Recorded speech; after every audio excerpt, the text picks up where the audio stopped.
দিলেন। তারপর ধীরে ধীরে বললেন, যদি এই ভিডিও তোমাদের সামনে এসে থাকে তাহলে বুঝে নিও আমার আশঙ্কায় সত্যি হয়েছে। কণ্ঠটা শুনেই ইকবাল খানের বুক কেঁপে উঠল। আমজাদ খান সোফার হাতল শক্ত করে চেপে ধরলেন। সালমা খান চোখের পানি মুছে আরো কাছে এগিয়ে এলেন। ভিডিওতে তিপসির বাবা আবার বললেন, আমি জানি না আমি তখন বেঁচে থাকবো কি না, তবে একটা কথা বলতে চাই, আমার মৃত্যুকে কখনো দুর্ঘটনা ভাববে না কেউ। ঘরের ভেতর আবার নেমে এলো ভারী নীরবতা। শুভ অবিশ্বাসের চোখে স্ক্রিনের দিকে তাকিয়ে আছে। ঠিক তখনই সিঁড়ি বেয়ে নিচে নেমে এলো তিপসি। সবাইকে এতটা গম্ভীর দেখে তার বুকটা ধক করে উঠল। কি হয়েছে? কেউ উত্তর দিল না। তিপসি ধীরে ধীরে এগিয়ে এসে স্ক্রিনের দিকে তাকাতেই জমে গেল। বাহ বাবা! তার ঠোঁট কেঁপে উঠল। পরের মুহূর্তে সে দৌড়ে এসে ল্যাপটপের সামনে বসে পড়ল। চোখের পানি ঝাপসা করে দিচ্ছে সবকিছু। ভিডিওতে তার বাবা যেন মেয়ের দিকে তাকিয়ে বললেন, তিপসি মা, যদি তুমি এটা দেখে থাকো তাহলে জেনে রেখো তোমাকে ছেড়ে যেতে চাইনি আমি। তিপসির চোখ বেয়ে টপ টপ করে পানি পড়তে লাগলো। সালমা খান উঠে এসে তাকে জড়িয়ে ধরলেন। ভিডিও চলতে থাকলো। আমার কাছে এমন কিছু প্রমাণ আছে যা অনেক ক্ষমতাবান মানুষের মুখোশ খুলে দিতে পারে, আর সেই কারণেই আমি বিপদে ছিলাম। শুভ গম্ভীর হয়ে গেল। আমজাদ খানের ভ্রু কুঁচকে উঠল। ভিডিওতে মানুষটা এবার একটু নিচু গলায় বললেন, আমি কাউকে পুরোপুরি বিশ্বাস করতে পারছি না, কারণ সত্য শুধু বাইরে না, আমাদের আশেপাশেও আছে। কথাটা শুনেই সবাই একে অপরের দিকে তাকালো। হঠাৎ ভিডিওটা কয়েক সেকেন্ডের জন্য কেঁপে উঠল, তারপর আবার স্বাভাবিক হলো। ভিডিওর শেষের দিকে তিপসির বাবা বলেন, যদি কখনো সত্য জানার সময় আসে তাহলে একটা কথা মনে রেখো, সত্য যত ভয়ঙ্করই হোক তাকে লুকিয়ে রাখা যায় না। এরপর স্ক্রিনটা হঠাৎ কালো হয়ে গেল। পুরো ঘর নিস্তব্ধ, কেউ একটা কথা বলতে পারছে না। তিপসি নিঃশব্দে কাছে এলি তার পাশে এসে বসে হাতটা ধরে রাখলো। ঠিক তখনই শুভ আবার ল্যাপটপের দিকে তাকিয়ে বলল, 1 মিনিট। সবাই তার দিকে তাকালো। স্ক্রিনে নতুন একটা ফাইল দেখা যাচ্ছে, কিন্তু কয়েক সেকেন্ড আগেও ফাইলটা ছিল না। ফাইলটার নাম ওপেন অনলি উইথ রিতে খান। শুভর বুক ধক করে উঠল। আমজাদ খান ধীরে ধীরে উঠে দাঁড়ালেন। ইকবাল খান গম্ভীর গলায় বললেন, মানে হৃদ আগে থেকেই জানতো এই ফাইলের কথা? তিপসি চোখের পানি মুছে স্ক্রিনের দিকে তাকালো। তার বুকের ভেতর অজানা ভয় জমতে শুরু করেছে, কারণ মনে হচ্ছে আসল সত্যটা এখনো সামনে আসেনি। আর সেই সত্যের জন্যই আজ হৃদের জেলে, তাদের পরিবার বিপদের মধ্যে, আর কেউ একজন অন্ধকার থেকে সবকিছু নিয়ন্ত্রণ করছে। বাইরে তখন ঝড় আরো ভয়ঙ্কর হয়ে উঠছে। বজ্রপাতের আলো জানলার কাছে পড়তে হঠাৎ দূরে দাঁড়িয়ে থাকা একটা ছায়ামূর্তি চোখে পড়ল। কালো পোশাক পরা মানুষটা খানবাড়ির দিকেই তাকিয়ে আছে, আর তার ঠোঁটের কোণে ধীরে ধীরে ফুটে উঠছে রহস্যময় একটা হাসি। বজ্রপাতের আলো মিলিয়ে যেতেই ছায়ামূর্তিটাও অন্ধকারের মধ্যে হারিয়ে গেল, কিন্তু কেউ খেয়াল করলো না খানবাড়ির চারপাশে অদৃশ্যভাবে একটা ভয়ঙ্কর জাল বোনা শুরু হয়ে গেছে। ডাইনিং রুমে তখনও সবাই সেই নতুন ফাইলটার দিকে তাকিয়ে আছে। ওপেন অনলি উইথ রিতে খান। চাচা শব্দ, অথচ যেন চারপাশের বাতাসকেও ভারী করে তুলছে। শুভ ধীরে ধীরে বলল, চাচা আমরা কি ফাইলটা খুলবো? আমজাদ খান কিছুক্ষণ চুপ করে থেকে মাথা নেড়ে বললেন, না। কিন্তু কেন? কারণ এটা হৃদের জন্য রেখে যাওয়া হয়েছে। হৃদ ছাড়া কেউ এটা খুলবে না। কথাটা শুনে সবাই চুপ হয়ে গেল। তিপসির বুকটা আবার মোচড় দিয়ে উঠল। হৃদ এখন কোথায় আছে? খেয়েছে কিনা, তার আহত হাতের ব্যথা বাড়ছে কিনা, এই প্রশ্নগুলি বারবার মাথার মধ্যে ঘুরছে। হঠাৎ সালমা খান কাঁপা গলায় বললেন, আমার ছেলেটা ছোটবেলা থেকেও কষ্ট সহ্য করতে পারতো না। একটু জ্বর হইলেও সারা রাত আমার পাশে ঘুমাইতো। কথাটা শেষ করতে তার গলা ধরে এলো। আয়শা খান দ্রুত তার হাত চেপে ধরলেন। এলি চোখ মুছতে মুছতে বলল, আম্মু ভাইয়া ঠিক আসবে তো? সালমা খান উত্তর দিতে পারলেন না। তিনি শুধু মেয়েটাকে বুকে জড়িয়ে নিলেন। অন্যদিকে তিপ্সি ধীরে ধীরে উঠে দাঁড়ালো। কারো দিকে না তাকিয়ে সোজা সিঁড়ি বেয়ে উপরে উঠে গেল। হৃদের রুমে ঢুকতেই বুকটা আবার হাহাকার করে উঠল। সব কিছু আগের মতোই আছে, বিছানা, টেবিল, ঘড়ি, কোট, শুধু মানুষটা নেই। টিপসি ধীরে ধীরে বিছানার পাশে বসে পড়ল। বালিশটা বুকের সাথে জড়িয়ে ধরতে হৃদের পরিচিত গন্ধটা নাকে এলো।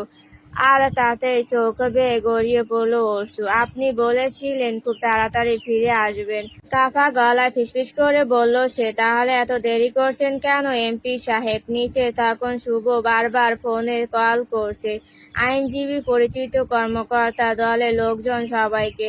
কিন্তু কোনো খবরই ভালো না। একটা একটা করে সব দরজা যেন বন্ধ হয়ে যাচ্ছে। ইকবাল খান গম্ভীর গলায় বললেন, যে এই খেলাটা খেলতেছে সে অনেক ক্ষমতাশালী। আমজাদ খানের চোখে তখন অদ্ভুত কঠোরতা। ক্ষমতাশালী হোক বা না হোক, আমার ছেলের কিছু হলে আমি কাউকে ছাড়মু না। তার গলায় এমন দৃঢ়তা ছিল যে সবাই চুপ হয়ে গেল। ঠিক তখনই টিং টিং, ডাইনিং রুমের ল্যান্ডফোনটা হঠাৎ বেজে উঠল। মধ্যরাতে এই ফোনের শব্দ শুনে সবাই চমকে উঠল। শুভ ধীরে ধীরে এগিয়ে গিয়ে রিসিভার তুলল। হ্যালো। ওপাশ থেকে কয়েক সেকেন্ড কোনো শব্দ এলো না। তারপর ভেসে এলো বিকৃত একটা পুরুষ কণ্ঠ। রিতে খানকে বাঁচাতে চাইলে আগামী 24 ঘন্টার মধ্যে পেনড্রাইভটা আমাদের হাতে তুলে দাও। শুভর মুখ মুহূর্তেই ফ্যাকাশে হয়ে গেল। কে আপনি? লোকটা ঠান্ডা গলায় বলল, সময় কম, আর মনে রেখো। সে কয়েক সেকেন্ড থামলো, তারপর এমন একটা কথা বলল যা শুনে শুভর হাত থেকে প্রায় রিসিভার পড়ে যাওয়ার উপক্রম হলো। রিতে খান এখন জেলে নেই। পুরো ঘর নিস্তব্ধ। আমজাদ খান উঠে দাঁড়ালেন। কি বলছে? শুভ কাঁপা চোখে সবার দিকে তাকালো। আর ওপাশ থেকে আবার সেই ভয়ঙ্কর কণ্ঠ ভেসে এলো, কারণ তাকে আজ রাতে অন্য জায়গায় সরিয়ে নেওয়া হয়েছে। কথাটা শোনার সাথে সাথে শুভর মুখের রং উড়ে গেল। এই এই কি বলতে চাইছিস তুই, কুত্তার বাচ্চা? সাহস থাকলে সামনে এসে কথা বল, আড়ালে না থেকে। আমার ভাইয়ের যদি কিছু হয় না তাহলে তোদের কাউকে আমি ছাড়বো না। ওপাশ থেকে একটা ভয়ঙ্কর হাসির শব্দ ভেসে এলো। যদি রিত খানকে জীবিত দেখতে চাও তাহলে পেনড্রাইভ নিয়ে প্রস্তুত থাকো। সময় মাত্র 24 ঘন্টা। Hello hello. কিন্তু ততক্ষণে লাইন কেটে গেছে। পুরো ডাইনিং রুম নিস্তব্ধ। আমজাদ খান গর্জে উঠলেন, কি বলল? শুভ ধীরে ধীরে ফোনটা নামিয়ে রাখলো। ওরা বলছে রিতে ভাই আর জেলে নেই। আজ রাতে অন্য কোথাও সরিয়ে নেওয়া হয়েছে। কথাটা শুনে সালমা খান চিৎকার করে কেঁদে উঠলেন, হে আল্লাহ, আমার ছেলেটারে কোথায় নিল? এলি ভয় পেয়ে মায়ের গা ঘেঁষে বসলো। আয়েশা খানও হতবাক হয়ে গেলেন। ইকবাল খান গম্ভীর গলায় বললেন, এর মানে ওরা রিতকে ব্যবহার করে আমাদের উপর চাপ সৃষ্টি করতে চায়। ঠিক তখনই উপরে নিচের রুমে বসে থাকা টিপসির ফোন বেজে উঠল। স্ক্রিনে কোনো নাম নেই, আননোন নাম্বার। কাপা হাতে কল রিসিভ করলো সে। হ্যালো। ওপাশ থেকে কয়েক সেকেন্ড নীরবতা, তারপর ভেসে এলো সেই কণ্ঠস্বর, কাঁদছো কেন আইরিশ? টিপসি যেন জমে গেল। এমপি সাহেব। চোখ থেকে মুহূর্তে পানি গড়িয়ে পড়ল। আপনি কোথায়? ওপাশে কিছুক্ষণ চুপ থেকে রিতে বলল, আমি ভালো আছি আইরিশ। কিন্তু তার গলার স্বর শুনে টিপসি বুঝে গেল সবকিছু ঠিক নেই। আপনি মিথ্যা বলছেন, আপনার কিছু হয়েছে। রিত হালকা হাসলো। শুনলাম তুমি কিছু খাওনি এখনো, যাও খেয়ে এসো ভরদমের মতো।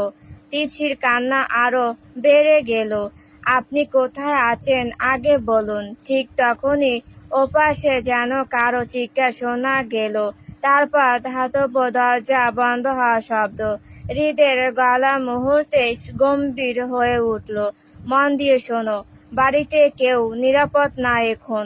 তীপ্সির বুক ধাক করে উঠল। মানে?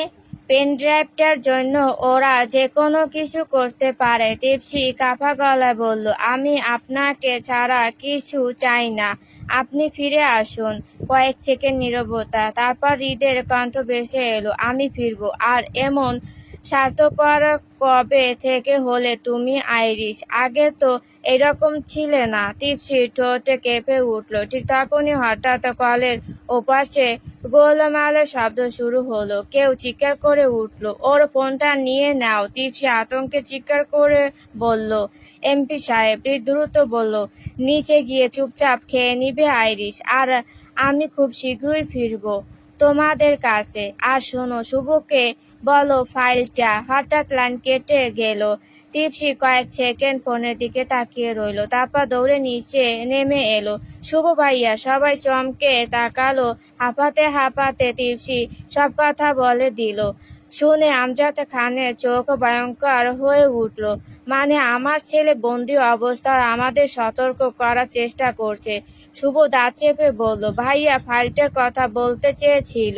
ঠিক তখনই ঠাস, বাড়ির বাইরে বিকট বিস্ফোরণের শব্দ হলো। পুরো বাড়ি কেঁপে উঠল। এলি চিৎকার করে উঠল। সালমা খান ভয় পেয়ে তীপ্সিকে জড়িয়ে ধরলেন।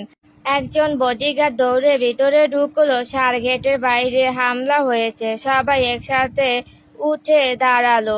আমজাদ খান গর্জে উঠলেন, কতজন? কমপক্ষে 10-12 জন। শুভ দ্রুত নিচের পিস্তল বের করলো। ইকবাল খানও সামনে এগিয়ে এলেন। বাইরে তখন গুলি শব্দ শুরু হয়ে গেছে, ঠাস ঠাস ঠাস। আর ঠিক সেই মুহূর্তে ল্যাপটপের স্ক্রিনে হঠাৎ নিজে থেকেই ওপেন অনলি উইথ হৃদ খান ফাইলটা ওপেন হতে শুরু করলো। স্ক্রিনে একটা মাত্র লাইন ভেসে উঠলো, যদি এই মেসেজ দেখতে পাও তাহলে বুঝে নাও বিশ্বাসঘাতক তোমাদের ঘরের ভেতরেই আছে। লাইনটা দেখে সবার মুখ ফ্যাকাশে হয়ে গেল। তীপ্সির বুক কেঁপে উঠলো। ঘরের ভেতরে সরত। শুভ দ্রুত ল্যাপটপের সামনে গিয়ে দাঁড়ালো, কিন্তু পরের মুহূর্তে স্ক্রিনটা আবার কালো হয়ে গেল। ধুর! রাগে টেবিল ঘুষি মারল শুভ।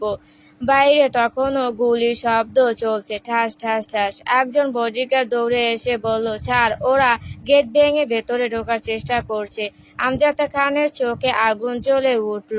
আমার পরিবারের দিকে হাত বাড়ানোর সাহস কই পায়?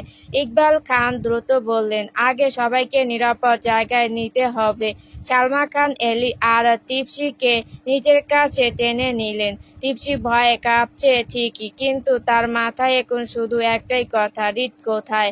ঠিক তখনই বাড়ির বিদ্যুৎ হঠাৎ বন্ধ হয়ে গেল।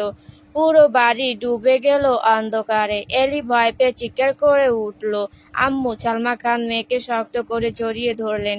শুভ মোবাইলে টর্চ জ্বালাতে করিডোরের দিকে একটা ছায়া দ্রুত সরে যেতে দেখা গেল। কে ওখানে? চিৎকার করে উঠল শুভ। সে দৌড়ে গেল, কিন্তু করিডোরে পৌঁছে কাউকে দেখতে পেল না। শুধু মেঝেতে পড়ে আছে একটা কালো খাম। শুভ খামটা তুলে আনলো। সবাইকে নিয়ে ডাইনিং রুমে ফিরে আসতেই জেনারেটরের আলো জ্বলে উঠল। আমজাদ খান খামটা খুললেন। ভেতরে থেকে একটা ছবি বেরিয়ে এলো। ছবিটা দেখে তীপ্সি চিৎকার করে উঠল, এমপি সাহেব! ছবিতে দেখা যাচ্ছে রীতা একটা অন্ধকার ঘরে বসে আছে। তারা হাত বাঁধা, মুখে একপাশে শুকিয়ে যাওয়া রক্ত।